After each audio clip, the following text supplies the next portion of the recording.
I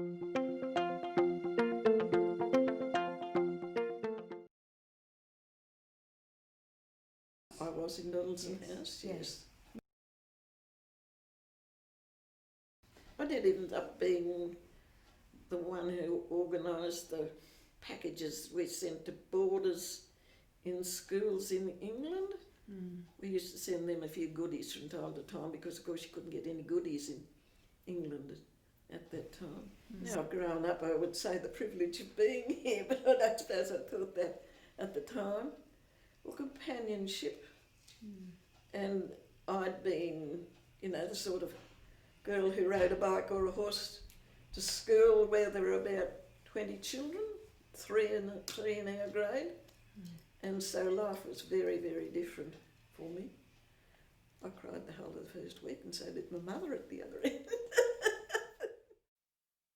Our hot water system was just out the other side there, and it had what we called a donkey boiler. It was coal operated, and if you were the lucky ones who got upstairs between 4:45 and 4 o'clock, you had a hot shower, otherwise you had a cold shower, because that was the ration of hot water for the school. Langa, which has never been identified before, but I described as halfway between Kingsthorpe and Gamungi, and there was a railway line went through, and that used to go from Toowoomba to Hayden every afternoon, so we called it home, and in the morning we called it back again at about 8:45, and got out at the Kingsthorpe station and walked up the hill to the school. Life was very different when I found myself here with 47 people in the same dorm or something, instead of about 20 in the whole school. But I rode a bike or I rode a horse, and in those days there was a big army camp at Oakey, and so was the army camp at Kabala, and they used to drive their tanks and things from one place to the other, and they always seemed to be on the road in the afternoon about 3:45 when I was coming home from school, and this very embarrassed 12-year-old girl on this bike had to get off out into the bindies while the tanks took up all the gravel road. And how many times a week did I have a puncture because I'd been out in the goathead burrs? And Dad was furious with me because he was a dairy farmer who didn't really have time to stop and mend my tyre every second morning. No, we were never allowed within 10 yards of any fence because they were down there and the public was out there and so on and so forth. And we used to joke when someone would say, "Why 10 yards?" And I said, because Miss Dawson was terrified we'd speak to a man.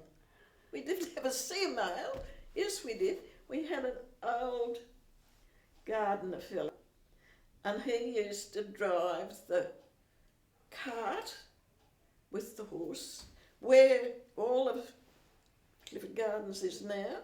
That was the horse and the cow paddock. And the horse lived in there and 2 cows lived in there. And this man used to milk the 2 cows in the morning, and that was the school's ration of milk for the day. And in beginning and end of holidays, she used to harness up the horse and take it down to the railway and collect everybody's luggage or leave everybody's luggage to come up here to school. Can you imagine the luggage coming up in a horse and cart now? And we all had jobs. Most people worked in couples. My first job was with a friend was the front veranda, sweep the front veranda every morning before morning prep. We got up at 6 o'clock or something and came over here and did these jobs between 6 and 7, I think it was, and then went to prep from 7 till 8, and then breakfast. And that was my job then. There were 6 of them who used to hose the courtyard, and on Saturday they had to hose it down. Well, you can imagine the bedlam that went on that too. And it was on the path to the laundry where we used to do some of our own washing. There was a laundress who did the uniforms, but some of our own washing we used to do on a Saturday morning. And you were absolutely sitting ducks for these mad, crazy kids who cleaned the courtyard. But eventually I was promoted to chapel person. And I had to, sweep it and dust it and polish the brass and do the flowers and all that sort of thing. And in my last year, Miss Dowson gave me Diane Salento to look after. This first morning, she'd been watching me, do other things. And I handed her the broom and I said to Diane, would you please go up and sweep around the altar? And she said, I can't go up there, that's all holy. And I said, yes, it's also very dusty, so please go. But they were the out-of-class things that I remember most, really. But out here, we were allowed to go and sit in the sun. And now that was all called the orchard there. And Miss Dowson had planted quite a few peach trees and a couple of pear trees and things, and she liked to puddle out there in her own time. And it was a lovely place just to sit in the sunshine. So that was probably one of the favourite places. I don't think we ever sort of stood still or sat still long enough in any other place to. And that was the library at the end of the veranda there. And above that was the art studio. And at most of those rooms along there were staff. We were a friendly lot. I mean, you might have hated someone at night time, but you had to sit next to them in school, so you may as well make it up, sort of thing. And also, too, we did all our washing up and drying up after every meal, and sometimes had to set tables. And, there was 90 or 100 and something of us boarders, so there was a lot. But there was a cook and an assistant. And, there was no point in having a tiff with someone in class because you'd find yourself washing up next to them in a few hours' time. You didn't want to be silent while you were washing up. And when I look back on it, I think the staff were marvellous, the way that they did. When I first came and we were doing commercial subjects, we didn't have any commercial teachers, so we used to borrow the shorthand typing and bookkeeping teachers from the tech. And they were men. Dear. No, life was very, very different. But it didn't do any of us any harm. No. And of course all the prep kids were out at Smithfield still then, over there for a long, and quite a few of the girls who were in my class had been in the lower classes out there, but of course I'd come straight from state school, so I didn't know any of them. But they often talked about the classrooms that they had in the stables. And, you say that and people think, classrooms in the stables, but they converted the stables into classrooms. There were music lessons, but not many people took them. No. And I think it was only piano. But, we were pretty flat out with all our domestic duties between and after school and before school. And the little swimming pool was out there. I suppose if I played a lot of tennis just with friends, not as teams or anything, but we used to like to try to play tennis quite a bit at the weekend.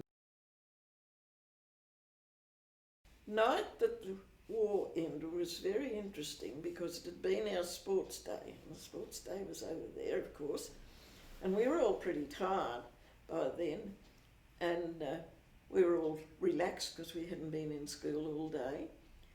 And just around about midnight-ish, there was this, I was sleeping on the veranda over there then, there was this terrible, terrible noise of voices and shouting and young men's voices and yelling and carrying on, and looked out, and the whole of the front driveway was lit up, and it was the grammar boys who'd heard on the radio that the war was almost over, And they came up about 150 of them to tell us that the war was over. And I think the mistresses in the houses had no idea what was happening. And suddenly all these girls in their pyjamas were dashing over to the driveway. And here we were in our pyjamas with all these, and then somebody produced a box of apples and started handing an apple around to everyone. So the end of the war, you know, it has its memories of apples. And then the next morning we were allowed to sit in the common room there and hear the broadcast from England that it really was over. And then the following day we went down the street and joined in the town with the celebrations, and it really was quite something. But then a couple of months later, we were allowed to walk through the park because the army had gone. And it took about a quarter of an hour off the walk to church. We did get egg and spoon race and three-legged race and a couple of those sort of things, but they were, you know, the athletes were in the best of it. And it was Mark Norris who wanted the sports field brought over here because, as he said, a lot of girls like to get up about 5 o'clock in the summertime and go for a run. And that was, he said, you know, the girls want to do it, the girls need to do it, but it should be somewhere where it's supervised. Oh yes, but sadly so many of them died.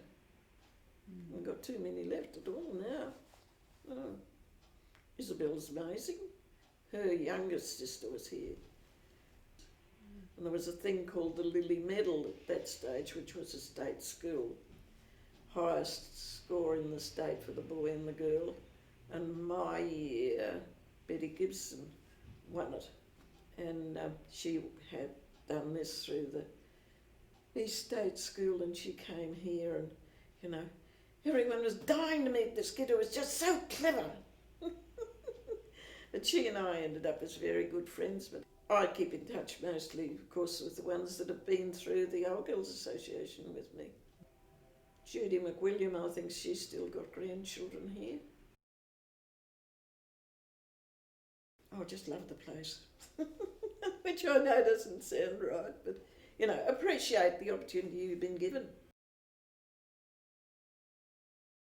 Just completely made me appreciate people, home and conditions, and taught me to live with other people, because I would never have had these jobs that I did otherwise. And I did 4 years out in the Blackall and Quilpie area governessing, and that was another experience of living in someone's home. And you know, I love the place, and that's why I've tried to support it as much as I have through the years. I was on every committee, I think. The only thing I wouldn't do was be president.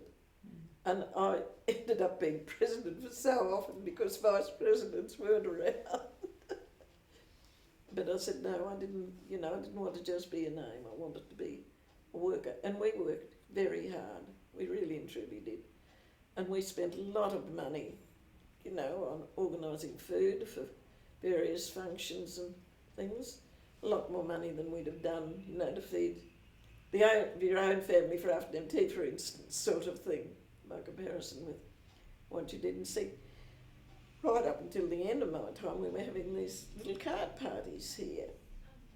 And we also had a lot of fashion parades, which we held over at one of the bowls clubs.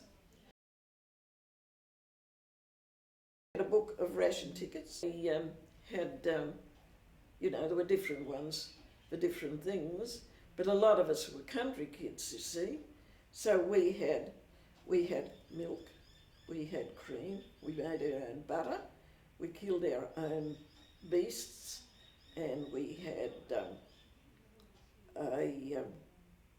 lot of things like pigeons and hares and things that were stewed, and they didn't cost us any coupons at the butchers and things. And we had eggs, and a lot of people made their own cheese.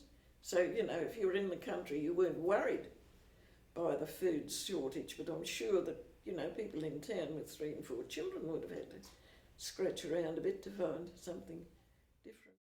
Uniforms took up all of the coupons. See, my grandmothers were both well in their 80s.